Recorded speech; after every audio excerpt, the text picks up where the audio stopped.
Well, as the second ever banned films week comes to a close, I think I have to address an all-important question. Why do I care about banned films? Obviously, I am against the banning of films. I feel I've made this much clear. And while that's unlikely to be a controversial stance, I feel my justification is necessary, just so we're all on the same page. So at last, let me address the question. Why do I care so much about banned films?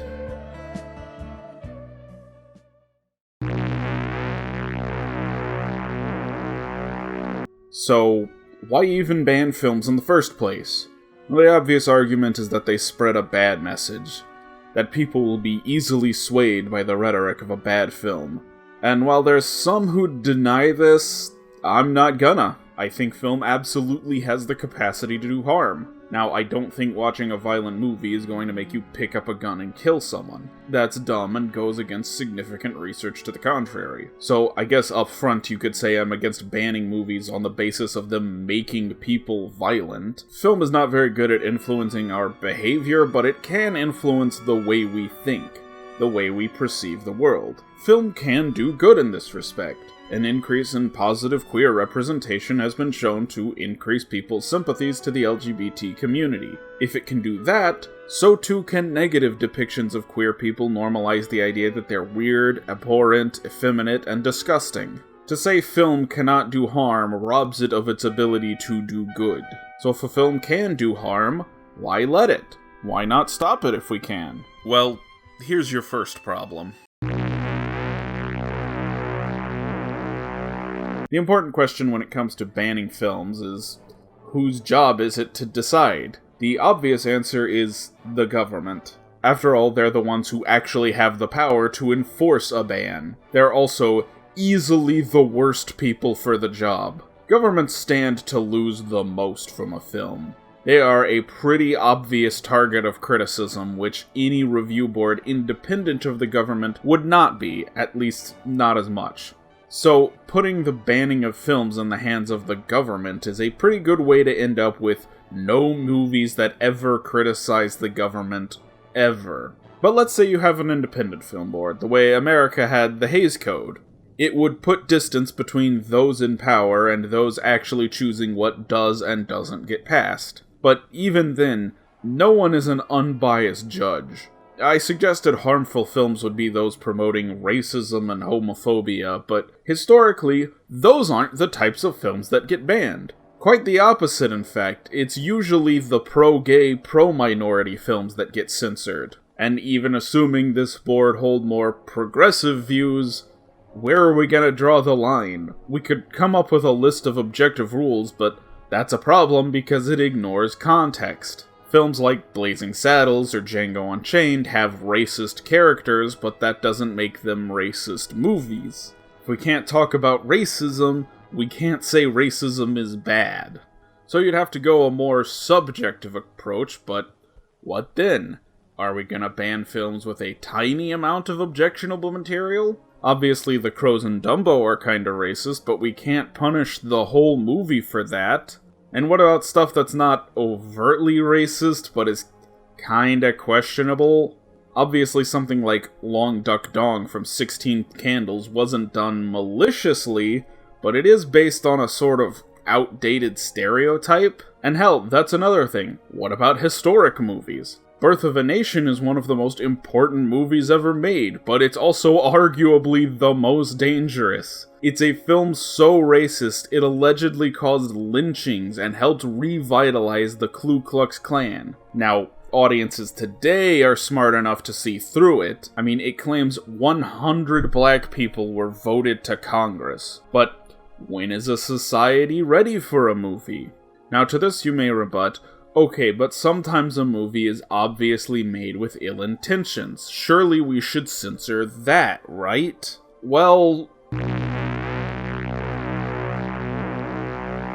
Now, the effectiveness of bans is sort of difficult to discuss in the day and age of social media. Precautions have been taken by social media sites to remove false and misleading information, and it has helped slow the spread of it. But a movie is not the same as an article your grandpa read the headline of and didn't fact check. For starters, movies aren't usually meant to be strictly factual, and even if they are, there are people to hold accountable. Also, movies are much bigger and consumed much differently than social media posts. A social media post can pop up in your feed randomly and is meant to be consumed quickly, while a movie generally has to be sought out. Point is, just because banning fake news works doesn't mean banning films will work. Often it becomes a case of the Streisand effect. People are drawn to the film because it's banned. I made a whole video this week about a few rare examples of a ban being strong enough to get a film loss, but 99% of the time, a ban is never permanent. So,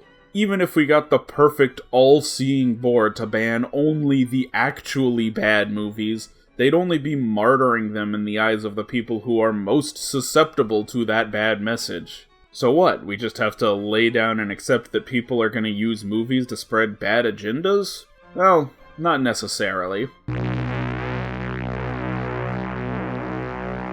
Here's the thing, I grew up with kinda overprotective parents. A lot of things were against the rules, for no particular reason. Just 'cause mom said so. That's a really bad attitude to take when trying to teach your kids morals. Now, some of the rules were absolutely for a good reason. Don't play in the street is a good rule because you might get hit by a car. But there were a lot of rules that were either pointless or so inconsequential a child is never gonna understand why. And this constant, you should follow the rules because they're the rules mentality is part of what bred my current anti-authoritarianism. Both your kids smoke weed, Mom. You did a bad job. Now, here the analogy falls apart a bit because I'm not your mom. I can't make you not watch a movie, and even if I could, that would go against the whole point of this video. But I can explain why you shouldn't watch a movie, or at least why you shouldn't buy into the bad message it delivers. I think film criticism is very important, and not just in the is it entertaining or not way. I mean, I think it is important to be aware when films have something potentially harmful to say.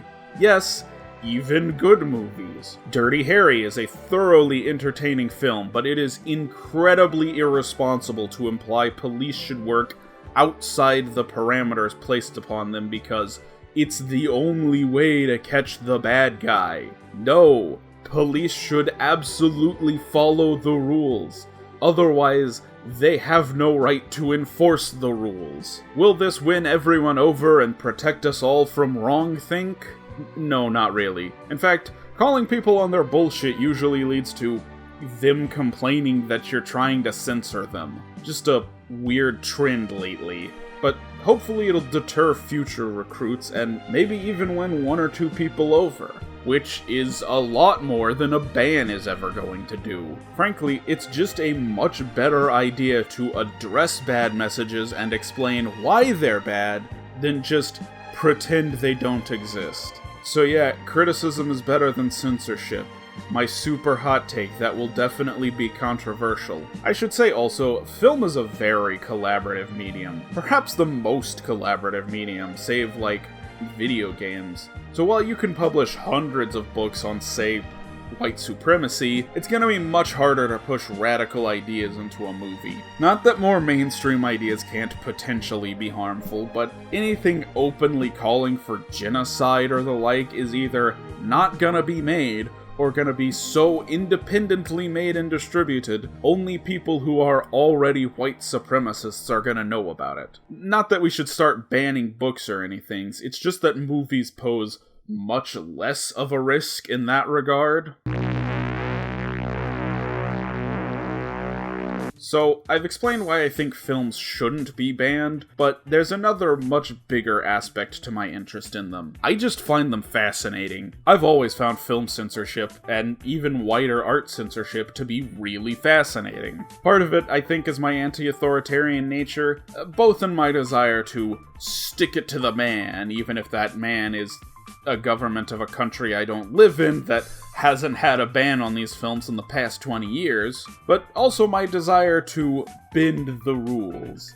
I've always been that way. I'm not afraid to break a rule, but I like to see where the break happens so I can bend it as far as I possibly can. Part of it is genuinely the Streisand effect.